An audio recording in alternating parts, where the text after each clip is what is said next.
Good morning. Unit number 6. In that part B is impact.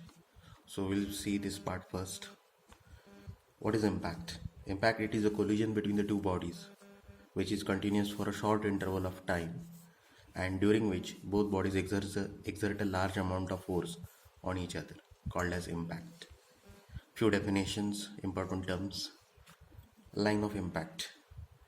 So if two particles or two bodies are collide with each other, then this is called as a plane of impact. Perpendicular to this plane, it is called as a line of impact. So this center line is called as a line of impact. Now next is direct impact. If the velocity of two particles are along the line of impact, if velocity is applied on these two particles along the line of impact, then it is called as a direct impact. Then next is oblique impact. If now these velocities of particles are in an inclined way or with have some angle, not like a direct impact and not along the line of impact, then it is called as an oblique impact. So then this particle collides in an inclined form called as oblique impact. Now next term is central impact.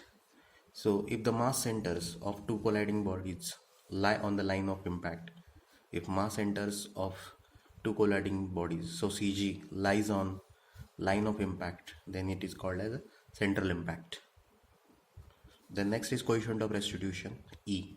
We have seen this in the restitution experiment. E is nothing but velocity of separation divided by velocity of approach. So it is V2 minus V1 upon U1 minus U2, where U1 and U2 are the initial velocities of two particles and V1, V2 are the final velocities or velocities after the impact of the particles. Now next is types of impact, and that is very important. Problems are asked on this particular topic, or theory can also ask on this particular topic. So consider two particle 1 and particle 2 having their mass m1 and mass m2. u1 and u2 are their initial velocities and v1 and v2 are their velocities after the impact or final velocities. Now there are three types: elastic impact, or it is called as perfectly elastic impact, then semi-elastic impact or imperfect impact, and lastly plastic impact. Now we'll see differentiation with respect to these 3 points. So first point is momentum. In elastic impact, momentum is conserved. So you know that law of conservation of momentum, m1 u1 plus m2 u2 is equal to m1 v1 plus m2 v2. So in elastic impact, momentum is conserved. In semi-elastic also, momentum is conserved.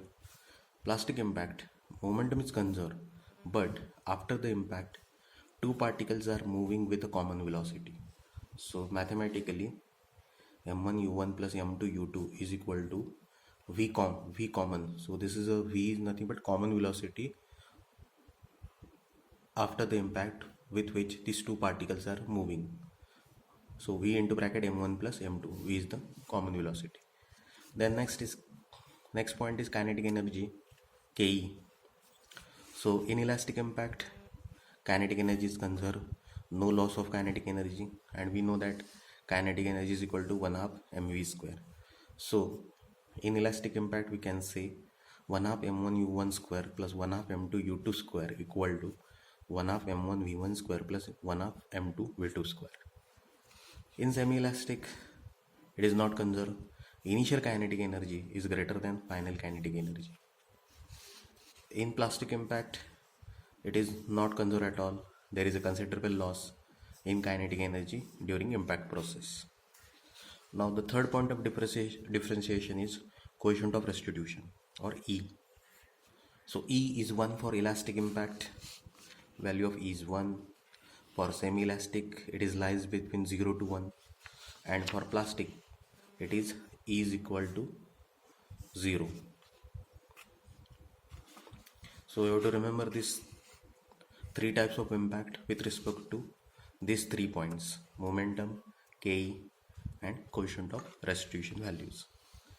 Now we have studied the experiment of coefficient of restitution in our lab, and in which we also found that E is equal to under root h2 by h1, where h1 is the initial dropping height and h2 is the first bounce. Now we'll solve some problem on this topic.